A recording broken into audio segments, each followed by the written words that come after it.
Hello again. Now we're continuing to look at my theory that in what I call the old world, that nothing was built in isolation.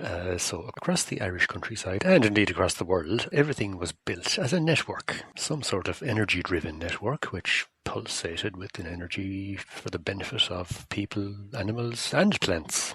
And to further explore this, we are going to look at a farm at Ballycar, not far from Newmarket and Fergus, County Clare. There's one of the views across the farm there with Ballycar Lake in the background. We're going to look at three specific things. The first one is a walled garden, 90 metres long, and we've seen 90 metres before in the context of old world layouts. This garden is surrounded by a 4-metre high wall, and halfway along the northwest wall there's this stone arch. And that's the first thing we're going to look at. We just want to know, if we look straight out through that arch, what's out there. Let's take a line from the centre point of the garden, straight out through the arch, at 90 degrees to that 4-metre high wall. Exactly 2 miles away, it hits this little octagonal stone pillar. This is the centre point of the lily pond at Dromoland. And as per my earlier video on Dromoland Castle, this lily pond was an architectural focal point for lots of stuff in this area. Second thing we're going to look at is a long stone shed on the hilltop nearby. It's set well away from the other farm buildings. There's a view of one side of it, there's the end of it, and it has these slot windows. There's one of them up close. Now this side of the shed has a door which was put there in relatively recent times. So looking at the layout there, I'm guessing that side of the shed had 3 of these windows evenly spaced along the shed. That would be in line with the old architecture, whereby you had 3 arches, for example, would be been a frequent feature on the front of buildings, similar to this, one of the older houses in Ennis now, which has the 3 arches, and it faces the location of the old round tower at Rath. Now, the third thing we're going to look at on this farm is a little field known to the generations of farmers on this land as the hop garden. Hops did indeed grow in that garden. Some of them survived in the hedges around there and are still growing there to this day. Most of the boundary walls have been removed. There are a few left there, and we will set it there on this graphic beside the image from the old Ordnance Survey map. We can see that it was rectangular with one little corner chopped off, and it was set about 2.75 degrees east of north. And that centre line points us about 4 kilometres north to the tower and St. Finian's Church in Quinn Village. There's the tower, and there's the centre line from the hop garden. Now, coming back to the stone shed, if we put a line along the ridge tile of the old shed, take that away to the north, then we find that that also hits the tower on St. Finian's Church. You're thinking, wouldn't it be interesting if there was another similar shed in the district which also pointed to this church tower? And there is. Roughly the same distance away to the northeast is the townland of Moymore, just west of Tulla, and there's a shed there which also points directly to this tower at St. Finian's Church. There's the line showing us that alignment. Now, furthermore, this shed in Moymore is 62 feet long, and as we've seen in previous videos, the 62 feet at this latitude is exactly 1 second of longitude. We can check this very easily. Go into Google Maps, turn on the grid lines, zoom down as far as you can, and there's a grid line at each 1 second of longitude. And here, as you can see, that's 62 feet, the precise length of that shed. Now, there's something else interesting about the 2 sheds. If we take a line from the shed in Ballycar directly to the shed in Moymore, then that line happens to go through the middle of Ballymarcan Castle, just to the east of Quinn Village.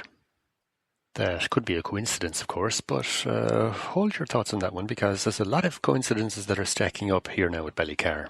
Starting at the shed in Ballycar, if we look at the line to Ballymarcan Castle, and the line to the Quinn Tower, where the shed is aligned, we see there we have an angle of 24 degrees. So if we go 24 degrees in the other direction, we might find we're going somewhere interesting. And the first thing that happens is that other line goes out through the arch in the walled garden, through the middle of the arch and onwards to the centre point of a ring fort north of Ennis. And that same point in the ring fort is on a line from a big long farm shed in Blakemount, which is aimed at the tower in Drumcliff.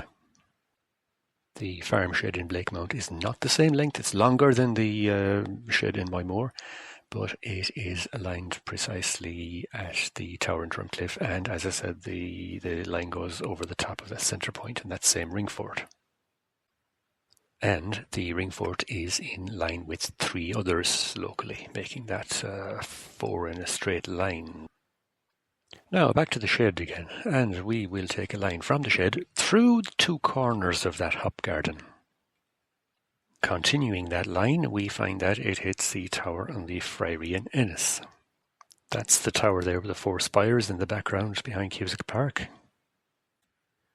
Let's go back along that green line now to the hop garden, and we put in a line across the other 2 corners at 90 degrees to the Ennis Friary line, and we find that that line takes us down to the tower on the Augustinian monastery on Cannon Island in the Shannon Estuary. That's about 7 or 8 kilometres to the west of Ballycar. There on that graphic you can see it in green. We've got the Augustinian Tower and the Ennis Friary Tower on opposing diagonals through that hop garden. Looking at it again on the Ordnance Survey map, we see that it is depicted with one little corner there chopped off. That's interesting. It gets more interesting if we go back to the walled garden and take a line along the southwest end of the garden at 90 degrees to the long wall with the arch. Take that line away to the northwest, we find that that line goes directly to a stone over in Clarecastle in Skiana.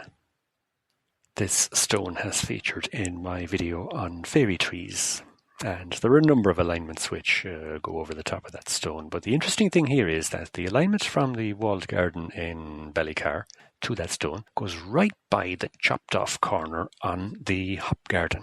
There's the overhead of the garden with the diagonals.